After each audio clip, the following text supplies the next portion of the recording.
നമസ്കാരം, സ്വാഗതം.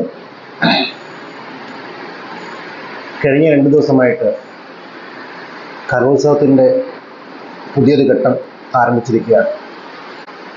ഈ ആഴ്ച അവസാനം വരെ കലോത്സവങ്ങൾ തുടർന്നുകൊണ്ടേയിരിക്കും. അത് കഴിഞ്ഞ് ജില്ലാതലവും സംസ്ഥാന തലവും ഒക്കെ ആയിട്ട് വീണ്ടും മത്സരങ്ങൾ വരാനുണ്ട്. മത്സരിക്കുന്ന വിദ്യാർത്ഥികളോട് അതിനേക്കാൾ ഉപരി അവരുടെ രക്ഷിതാക്കളോട് സ്റ്റേജ് ഇതര പ്രോഗ്രാമുകളിൽ വാശിയോടെ മത്സരിക്കാം, മത്സരബുദ്ധിയോടെ മത്സരിക്കാം. പക്ഷേ എൻ്റേത് മാത്രമാണ് ശരി, എൻ്റേത് മാത്രമാണ് മികച്ചത്, മറ്റുള്ള കുട്ടികൾ ചെയ്ത് തെറ്റാണ് എന്നൊരു വാശി, മറ്റുള്ള കുട്ടികൾ ചെയ്യുന്നത് ശരിയല്ല എന്നൊരു വാശി, അത് എത്രമാത്രം നല്ലൊരു ചിന്താഗതിയാണ് എന്ന് ചിന്തിക്കേണ്ടിയിരിക്കുന്നു. മത്സരബുദ്ധി ആവാം, പക്ഷേ അത് പരിധിക്കപ്പുറം പോകുമ്പോഴാണ് ബുദ്ധിമുട്ടുകൾ ഉണ്ടാവുന്നത്.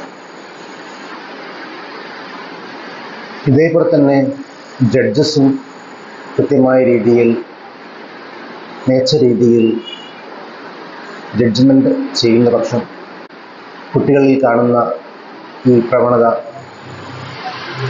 മാറിക്കിട്ടാൻ ഒരു പരിധിവരെ സഹായിക്കും. ജനുവനായിട്ടാണ് തങ്ങൾ ചെയ്യുന്നത് എന്ന് കുട്ടികൾക്ക് തോന്നിക്കഴിഞ്ഞാൽ, അവരുടെ രക്ഷിതാക്കൾക്ക് തോന്നിക്കഴിഞ്ഞാൽ ജഡ്ജസിനെ ആരും കുറ്റം പറയില്ല. നിങ്ങൾ തെറ്റ് ചെയ്തു അല്ലെങ്കിൽ തെറ്റിച്ച് ചെയ്തു, ജനുവനായി ചെയ്തില്ല എന്നൊന്നുമല്ല ഞാൻ പറയുന്നത്. പക്ഷേ കുട്ടികളിലെ വാശി, വൈരാഗ്യം എന്നിവ ഉടലെടുക്കുന്ന ഒരു സംവിധാനം അല്ലെങ്കിൽ രീതി മാറിക്കിട്ടണമെങ്കിൽ ജഡ്ജസും ശ്രദ്ധിക്കേണ്ടതുണ്ട്. കൃത്യമായ മാർക്കിംഗ്, മികച്ച ജഡ്ജി, ഇതാണ് ഏതൊരു വിഷയത്തിനും വേണ്ടത്. ഇല്ലാത്തിടത്തോളം കുട്ടികൾ മത്സരിച്ചു കൊണ്ടേയിരിക്കും. അവരോടൊപ്പം രക്ഷിതാക്കളും ആവശ്യമായ തരത്തിൽ, അളവിൽ മത്സരബുദ്ധിയോടെ, വാശിയോടെ മത്സരിച്ച്, ജനുവിനായി മത്സരിച്ച് വിജയിച്ചു വരട്ടെ എല്ലാവരും എന്ന് ആശംസിക്കുന്നു.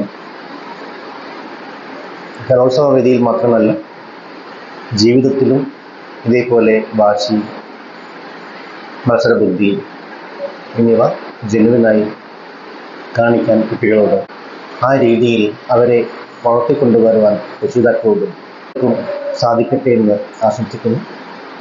നന്ദി, നമസ്കാരം.